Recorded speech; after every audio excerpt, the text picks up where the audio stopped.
before Google, before Facebook, before YouTube. Most people did not know how to use the internet. In the early 1990s, going online was complicated. Users needed special software, technical knowledge, patience, and often a willingness to troubleshoot endless problems. For many people, the internet felt intimidating. It was a technology built by engineers for engineers. Then AOL arrived. America Online did not invent the internet, but it made the internet accessible, simple, friendly, understandable.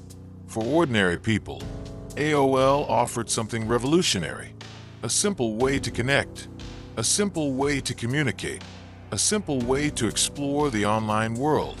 The company mailed millions of free trial CDs across the United States.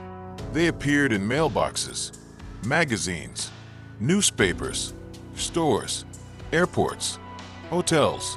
At one point, nearly half of all CDs produced in the world carried AOL software.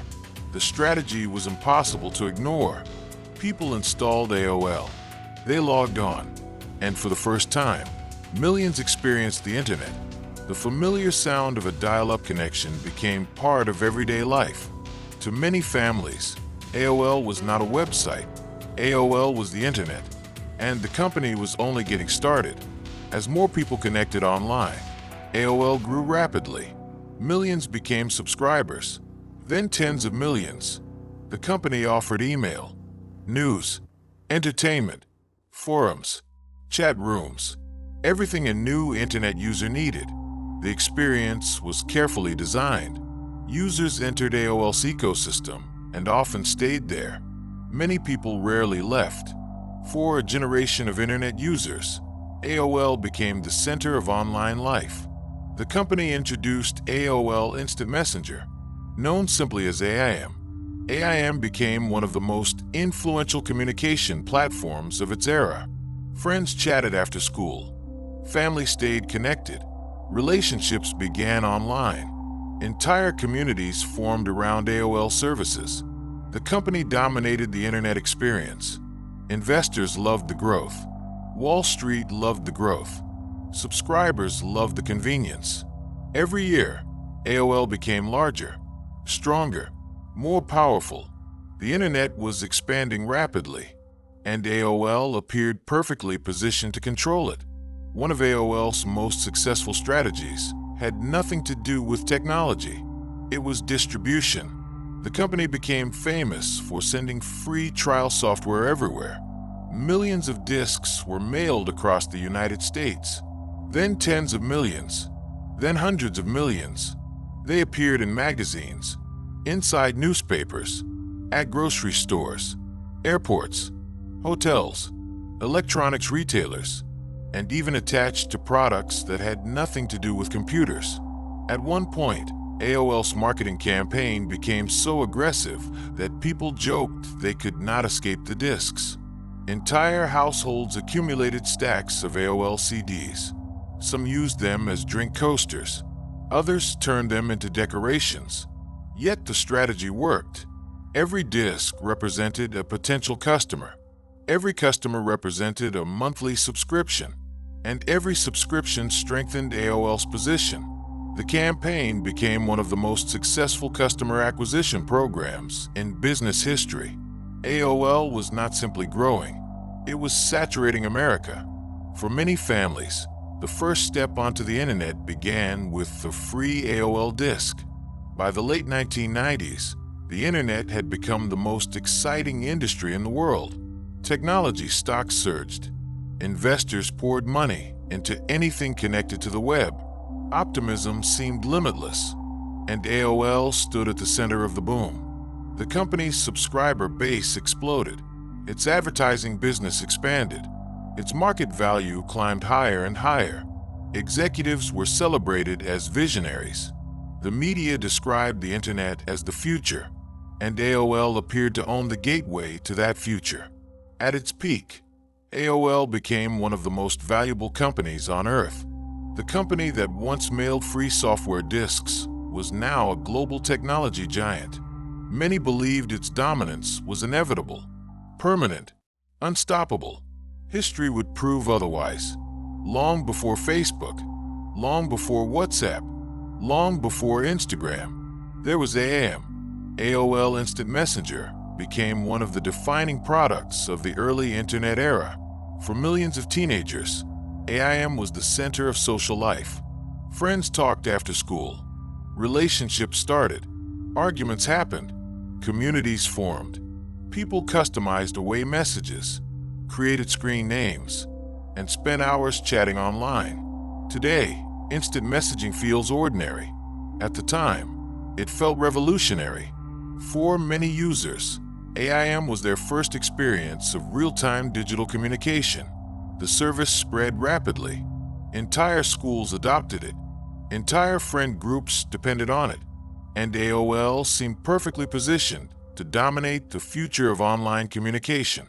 But the company misunderstood what it had created. Executives often viewed AIM as a feature. Users viewed it as a platform. That distinction mattered.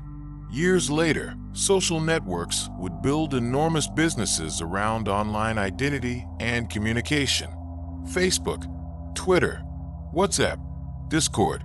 Many of the behaviors that made those platforms successful already existed inside AIM. AOL had discovered the future, but it never fully understood how valuable that future would become. In January 2000, AOL announced a merger with Time Warner. The deal shocked the business world. Time Warner owned television networks, magazines, movies, music, media empires built over decades. AOL represented the future. Time Warner represented the past. Together, executives believed they could create the most powerful media company in history. The merger was valued at well over $100 billion.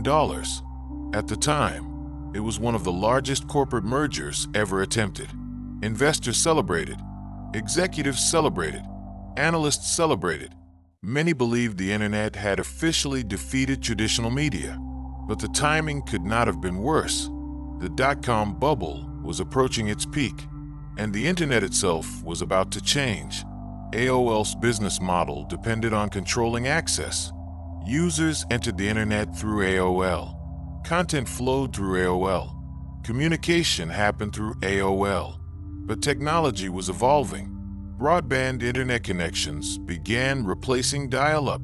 The web became faster, more convenient, and more open. Users no longer needed a gateway. They could go anywhere directly. At the same time, search engines improved dramatically. One company in particular changed everything: Google. Instead of guiding users through a controlled environment, Google helped users navigate the entire web. The internet no longer belonged to portals. It belonged to search, and eventually, social networks. The world AOL had mastered was disappearing. A new internet was emerging, and AOL was built for the old one. Ironically, AOL also played a role in the rise of the company that would eventually help replace it: Google. In the early 2000s, AOL partnered with Google to provide search results. At the time, Google was still growing. The partnership gave Google enormous exposure. Millions of AOL users encountered Google's technology through AOL services. The arrangement generated revenue for both companies, but it also revealed a deeper shift. Users increasingly wanted search, not portals, not curated homepages, not controlled online experiences. They wanted direct access to information. Google excelled at exactly that. Every successful search reinforced a new habit: open the browser, search, go directly to the destination. The future of the internet was becoming decentralized, and every step in that direction weakened AOL's position. The company that once controlled the gateway was helping users discover a world beyond the gate. The decline was gradual. Then it accelerated. Subscribers left. Advertising weakened. Competition intensified. The Time Warner merger became increasingly difficult to manage. The promised synergies never fully appeared. The internet continued moving forward, but AOL struggled to keep pace. Year after year, its influence diminished.